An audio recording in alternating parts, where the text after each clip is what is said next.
Hey everyone! As promised in my last video, I'm back to show you how you can get 6 DOF features using any set of supported 3 DOF glasses in Breezy Desktop. And if you don't know what 3 DOF and 6 DOF mean, check out my previous video where I went through all the details of that. So first I'm going to give you a quick demo where all the pieces have already been set up, and then I'll walk you through some of the setup and tuning that you can do to get this to work best. So I've got Breezy Desktop enabled. I've got my VITURE Luma Pro connected. These are 3 DOF glasses, so if I lean, you can see the background moving. I'm leaning, but I'm not actually getting any closer to the displays because these are 3 DOF only glasses. I'm going to open a program called OpenTrack here, and I've got it all set up and ready to go. If I hit start, it will start my webcam and it'll begin to do some face tracking, as you can see here in this little preview window. And what this is providing is rotational tracking, which I'm not using. If I didn't have 3 DOF glasses, this is doing some 3 DOF for me, but it's also providing some positional tracking that you can see here with the XYZ values. So if I lean in, now because I've got it all set up to work with my driver, it allows me to lean into the displays. So that's really it. If you've bought a pair of 3 DOF glasses, you can start to use 6 DOF features. Keep in mind it will require a bit of tuning and maybe a little bit of involved setup to get working. Let's check out what you need to do to get this set up on your own computer. So I'm going to visit the Read the Docs page for the XR Linux driver, and here you'll find a link to 6 DOF with any supported 3 DOF glasses plus a webcam. Let's scroll down here to what's needed. The first step is installing OpenTrack. I've created my own GitHub OpenTrack builder. Because OpenTrack doesn't offer an app image or Flatpak release, I decided to try my hand at building my own. I don't know for sure that it's going to work on every system, but hopefully it'll save some people some setup time. To get this working, you would just come in and you would download one of these 2 Onyx releases. I would recommend starting with the GPU release, and if that doesn't work, try moving to the CPU release.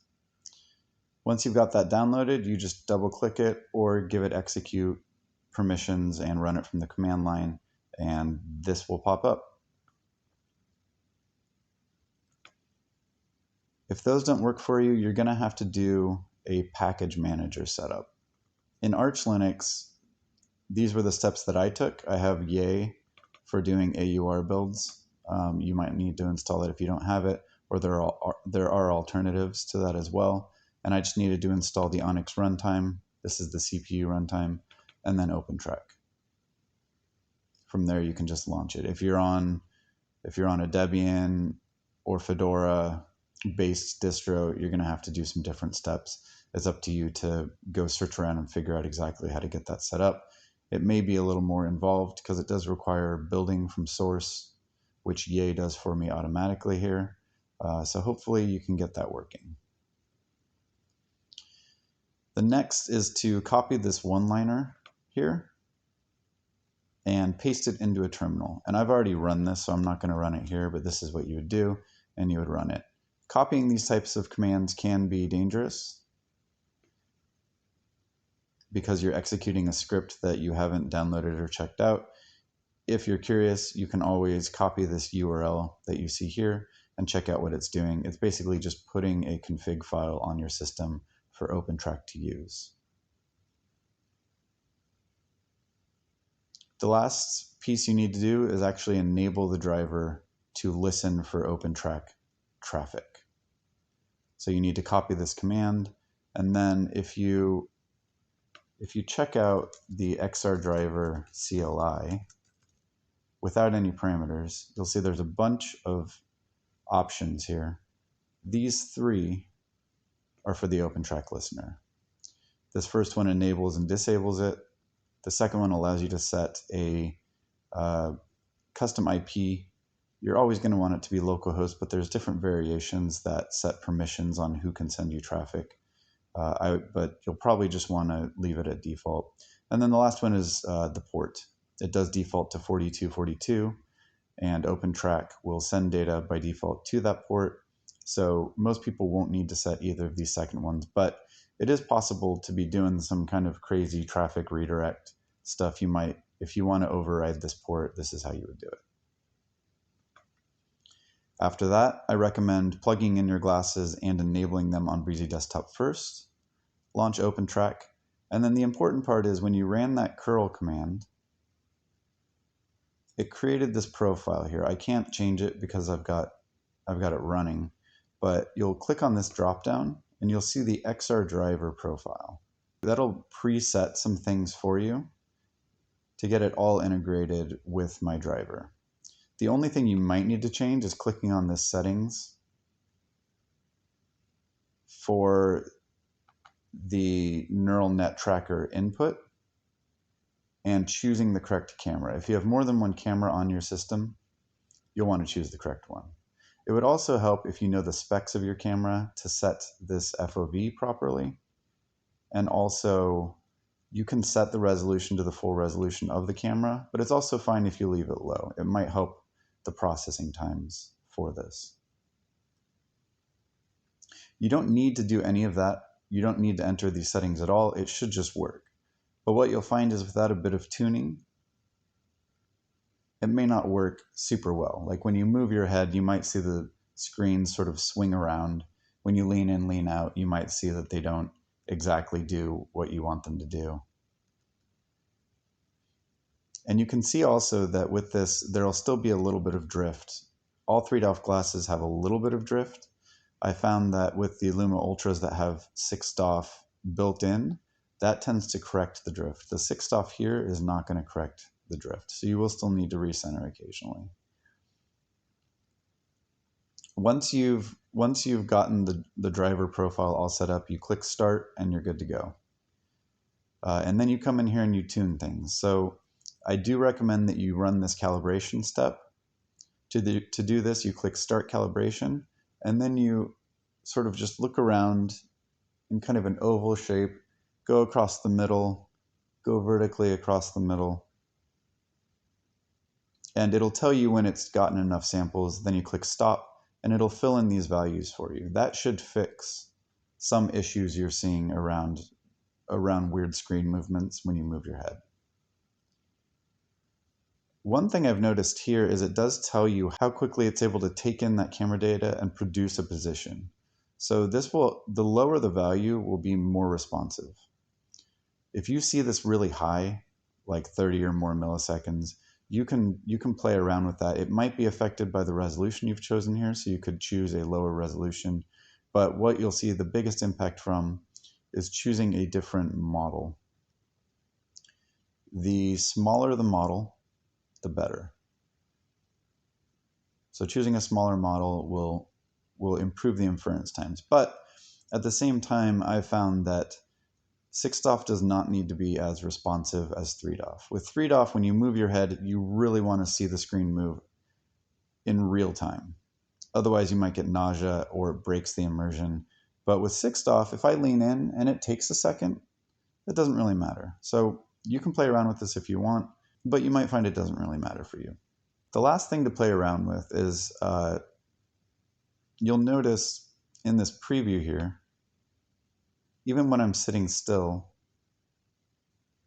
these lines that represent my orientation and my position are wobbling a little bit. You can see these values, even though I'm sitting still, maybe because I'm talking a little bit, but they're ticking back and forth. And you'll notice that in the position that you'll get a bit of the screens moving in and out and left and right on you, kind of flickering around. You're going to want to play with this responsiveness value.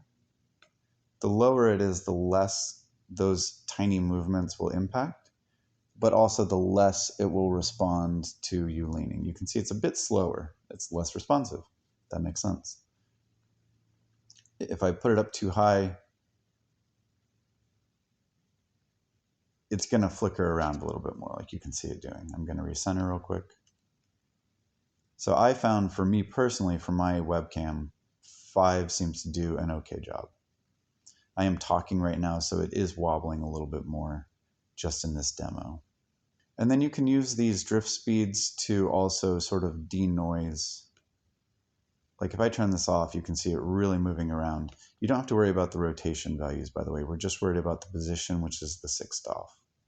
So I had this a little bit higher where it will sort of take some of the noise out of the signal.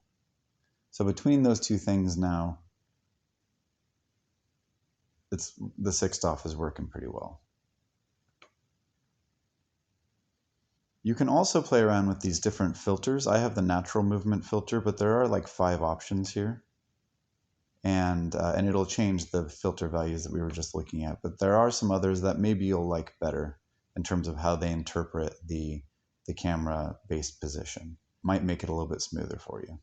One last thing that's a little more advanced, but because the OpenTrack application is sending its data to my driver using network packets, this demo and most people will use OpenTrack on the same machine that they use the driver and Breezy Desktop.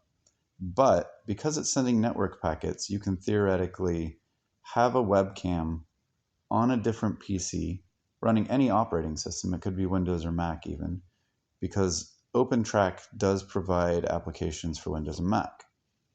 So if you have another PC, or for example, if you're gaming on the Steam Deck, you have your glasses plugged into the Steam Deck, and you have a webcam on a different PC in front of you, you can get 6th off using 3DOF glasses on the Steam Deck by launching OpenTrack on the PC.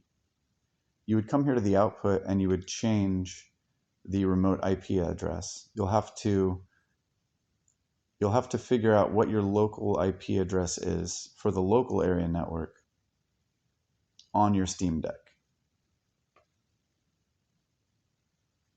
But once you have that set up to send the output to the proper IP address, which would be your Steam Deck, then you can have one computer sending 6th off data while your Steam Deck or your other computer connected to your glasses gets the 3DOF data from your glasses. So that's pretty cool too, that it can be slightly more portable. You could get 6th off from one PC transferred over to another using OpenTrack.